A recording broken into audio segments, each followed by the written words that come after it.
back to Lilith's Bazaar. Today's video is actually going to be another one of our goddess informational sort of videos. My last one was Lilith, and I did give a little hint that I would be doing Hecate this time, so that is who we are going to move forward with.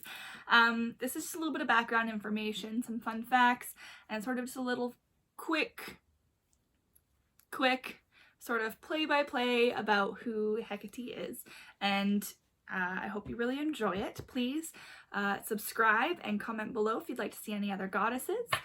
Please follow me also on my other social media. I do have an Instagram called Lilith's Bazaar as well. I'll be posting lots of content there. Feel free to check it out. Alright, so without further ado, here we go with Hecate. Alright, so Hecate is actually a solitary sort of deity. She likes to spend a lot of time alone. You're not really seeing her partner with a lot of other people.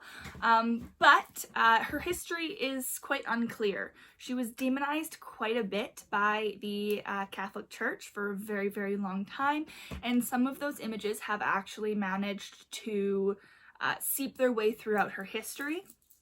But modern times, we are starting to see Hecate as something a little bit more different. We are starting to see her true nature, and we're starting to appreciate her for what she actually is. So, first and foremost, she is called by many names. She is the goddess of the underworld and the otherworld. She is the goddess of the dark moon. She's the goddess of witches. She is the matron of necromancy. That word is a word that no one knows how to say. Let's just be honest here. She is the queen of the night. She's also known as the guardian of the gate of immortality. She's got so many different names. But here's the fun fact. She had a name before all the Greek pantheon. Her name, pre-Greek, was actually Anima Mundi, the mother of all, the soul of all creation. That's like really cool. She was the queen of the goddess of everything, the mother of everything, which I really liked. So her history does predate the Greek pantheon. Her first sort of the first evidence we have of her actually being worshipped was in the 6th century CE, where they found an altar with evidence that she was the one being worshipped. There's actually an island off of Greece, which is still part of the Greek pantheon, but like this is pre-Greek pantheon-ish. There was an island called, I want to double check the name here, Aegina? Greek names. Whatever. So this island was full of worshippers of Hecate, and the idea was that if you lived on the island and you worshipped Hecate, she could help cure you of your mental illness. This trend of her helping those with mental illness has seemed to pass the whole way through time, which I didn't realize that that's something she was actually associated with, which I really liked. As someone who works in the mental health field, I think that that is really amazing that it's that we have a goddess who's recognized as aiding people with mental illness. So I really appreciated learning that. So this association with mental illness is because of her ability to see like between the worlds.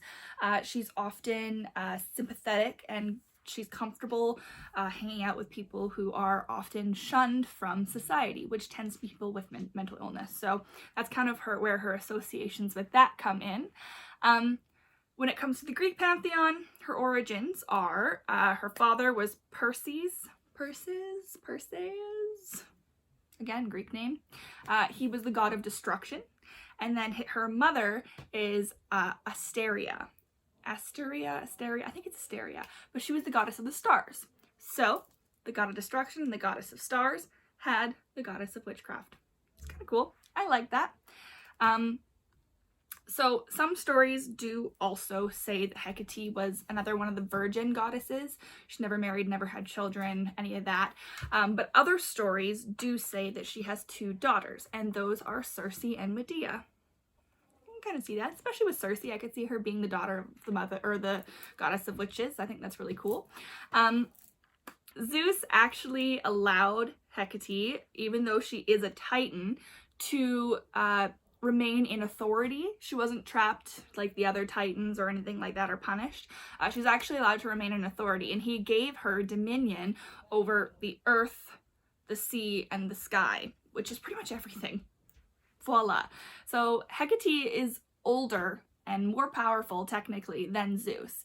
So he allowed her to maintain some of this power. We don't know why. Some stories say he was in love with her. Some stories say he was afraid of her. I don't know. That's just, there's multiple different stories. But basically, only Zeus and Hecate have the power to give or withhold anything as it pleases them. So that's a pretty big power, and only Zeus and Hecate have that. So that's pretty cool. I really enjoy that part. She's often associated with ancient medicine, which again has to do with the mental health aspect, but also just of general healing. She's often present for transitions in life, which include birth. So when they help, like in childbirth, you help the baby from like transition into life, and then also at times of people's passing with the dead, she helps the dead transition from life into the afterlife. So she's always there for certain transitions through life. She is a great protector of women and children. So if, say, you were ever traveling alone at night or walking down a road, you don't really feel that safe, as a young woman, I understand this feeling. It's great to know that I can just quickly send a quick prayer up to Hecate and be like, Goddess above, please send me protection and guide me through the dark. I really appreciate this. Please just send me assistance. Simple as that. And it just allows you to have a quick prayer to Hecate, just for that little sense of feeling safe, which is really great. So that's a quick little prayer you can send up her way. She does represent Crossroads, and she resides over gates. So Crossroads, generally the three-way crossroads, because three-prong crossroads, feminine energy, four-prong crossroads, masculine energy. So she is the queen of the three crossroads. So she is, when it comes to gates, it is, you know, the gate opening between life and death. There's that gate transition. Again, transitions. Woo-hoo-hoo. Lots of transitions in here. Sorry, I had to add that in. That was funny. So she basically protects the dead. She works with the spirits. She is the protector of that gate between life and death. So she has free passage between the underworld and the upper world through that gate. She just has free access. She can come and go as she pleases. Now, this came really in handy in the story of Demeter and Persephone. I won't go too much into this story, as it is mostly Persephone's story. I will cover this when I cover Persephone in one of these episodes, but basically, we all know the story. Persephone was abducted by Hades. Demeter was really upset and sad, and then they came to the deal that Persephone could spend 2/3 of the year up in living and 1/3 of the year down below in the underworld. So these are kind of our ideas of the seasons. So where Hecate kind of comes in on this is her ability to go and travel between the underworld and the upper world. Also, Hecate was the only deity who was willing to help Demeter find Persephone. Really? Like, great. Thank you to the rest of the Greek pantheon. Thanks for helping a sad mother find her abducted child.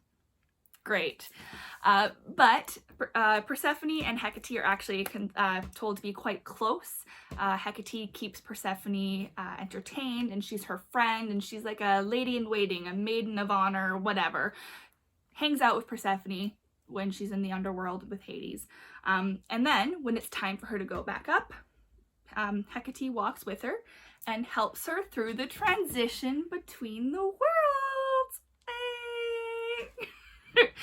Sorry, I'm just having too much fun with this. Hecate is also the ultimate triple goddess. So we often see Hecate represented as the three faces. So she is representation of the three moons. So you've got the past, the present, and the future. You've got the maiden, the mother, the crone. She is just representation of the triple moons. She also is part of a trifold when it comes to the other representations of the moon. You have the living, the dead, and the spirits, and this is represented with Artemis, Persephone, and Hecate. And then you also have Artemis, Hecate, and Selene, which are also the three sort of faces of the moon as well.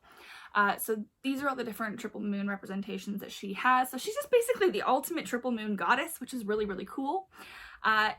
Now, if you want to find out how to sort of dedicate some of your devotionals to her, we do have a Night of Hecate, and that is on November 16th. So it's coming up pretty soon. Start figuring out what you want to do for this. Generally, what you do is, because she's a nocturnal goddess, she only accepts offerings after sunset, preferably later in the night, but if you don't want to stay up all night, after sunset is fine. So at the end of every month, you will leave out an offering for Hecate just for continual devotion. Now, quick note here, when we say at the end of every month, we're not talking like our normal everyday calendar where like you're leaving out the 30th and 31st. No, we are talking the lunar calendar. And on the lunar calendar, the new moon is the last day of the month. So on a new moon, leave her your offering. Just leave it on your front patio of your house. These can be leftovers or specific offerings. But then on November 16th, the actual Night of Hecate, the idea is that you go to a crossroads, you bring her an offering, and you sit and spend some time in devotional. Now, something I kind of like, I read this online. I'm really excited to try out for this year, because normally I just sort of do a devotional of like, thank you so much for everything you've offered me, thank you what you've helped me with, thank you, just thank yous. Basically what I do for those nights. But this year I'm really excited to try this new idea. It was a recommendation from someone online, and I'm really excited to try it. So basically on November 16th, you treat Hecate kind of as your personal therapist. So I know it sounds like you're asking for more, but the idea with Hecate is that she really likes helping.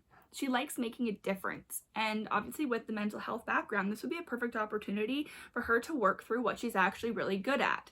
So use it as your personal therapy session. Go and sit down and share with her and just talk and process. And again, she is the goddess of the crossroads. So crossroads aren't just literal crossroads. Crossroads are paths in your life that are deviating and you don't know which path to take. So what's a better way to figure out what path you want to take than to actually talk to the goddess of crossroads?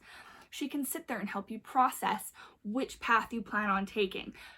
What sort of transition you need to make in life. This is what she's good for. This is what she's good at. This is what she wants to do. So let her help you, and just make sure you leave her a good offering and lots of thanks for helping you.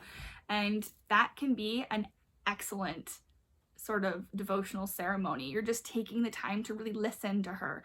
You're not just saying, here's what I need, thank you. You're sitting there going, hi, I need your advice. Please come and speak to me. Which is awesome. That is kind of what a devotional is. The idea is to connect. Sorry, I got a little excited about that, but I really like the idea of that. So, some of the things you can leave in an offering for Hecate are garlic, mushrooms, mandrake, lavender. You've got your graveyard dirt. You've got mullein. Mullein's a big one. Mullein's a fun one. So mullein is also called graveyard dust. So if you don't have any graveyard dirt, mullein is a great substitute for graveyard dirt, graveyard dust, graveyard dirt, you know. Here's the fun thing. Sorry, this makes me laugh. So you know how sage bundles, you can just do sage bundles? Well, when you bundle mullein, guess what it's called? A corpse candle. I love that. So now when you're doing an offering, you can burn your own little corpse candle. Sorry, that just tickles me. I love it. Corpse candle. All right, sorry, I'll end that joke. She also really likes pomegranates. As we know, pomegranates are the fruit of the underworld, so it only makes sense that she would really appreciate pomegranates as well. Now, here's another fun thing I learned that makes me really excited. Henna.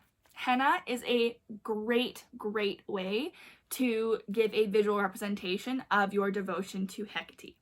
Now, henna is not only for, I'm going to check the name here because I know I'm going to say it wrong and I apologize in advance, but henna is not only used in Mendi practices, like in India and stuff. They are also used, it's a visual representation of magic blood. So henna is basically traditionally your Eurocentric countries was used as visual representations for magic blood. Now, why this is really good for Hecate is basically you draw magical symbols on your body to represent your thanks, and it's basically just thanking Hecate for giving us witches our magic blood. The blood that runs through our veins is magic, and henna is the easiest way to represent that because it is also called magic blood. So, thank you. I'm really excited to try some henna now. So the animals that represent Hecate, that was a big, a big bucket right there. She is told to be a shapeshifter. She is said to have a million different animals associated with her. That was kind of a big bucket for me to jump into. So what I decided to do was just pick the most common ones, the big ones, the important ones, yada, yada, yada. Obviously, the number one thing is dogs. In every image of Hecate, she is constantly surrounded by dogs. She is also a fun one, said to perhaps be her form. So Hecate shapeshifted into a 3-headed dog named Cerberus. That's fun. 3 heads, the number 3, Hecate, a dog. Kind of cool. I like that one. But I like to think that Cerberus is just like, you know, fluffy. So maybe that's, I don't like that one completely, but I think she'd have a really good attraction to Cerberus. I think Cerberus is like, oh, hello, little guy. And Hecate's like, oh, who's a good boy? Sorry, I'm in a weird mood today. All right, so dogs, obviously, she is super associated with dogs. And another one that I think is really, really cool is dragons. It is said that Hecate flies in a chariot across the sky, flown by dragons. Mother of dragons. I like this new Mother of Dragons. This makes me really excited. I didn't realize the dragons were like that huge in Greek mythology, but apparently they are, and Hecate flies a chariot with them. That's kind of cool. Also, snakes. Now, if anyone knows me, you know I have a snake tattoo. I love snakes. I have a real sort of drawing energy towards snakes. A lot of people look at them as like dark and creepy, but snakes do represent death. This is true. That's what most people associate them with. But snakes also represent life, rebirth, regeneration, shedding your old skin, immortality, the cycle of life. Think for a second. Who else represents all of these? Hecate. So snakes and Hecate are quite linked, and they're linked quite often. They both represent a lot of the same things. So dogs, dragons, and snakes. And dragons and snakes are kind of closely related as well. So I think that's kind of all a really cool idea there. So I'm just going to end this really quickly with a quote like I did with the last video. So here we go. Today, Hecate reminds us of the importance of change, of transition. She wills us to accept these changes and to let go of what feels safe and secure. To be courageous and allow ourselves to travel into the darker parts of our soul and find our path at the crossroads. There you go. I hope you really liked today's little informational video. Thank you so much again for watching this video. I really do appreciate it. Please subscribe. I would love it. It helps with the algorithm to make sure everyone actually can see my videos. Give it a like, comment down below if there's any other gods or goddesses you'd like me to cover. And please check me out at Lilith's Bazaar on Instagram. I'd love to hear from you. Feel free to contact me and I will totally respond. Welcome to the coven. Thanks. Blessed be.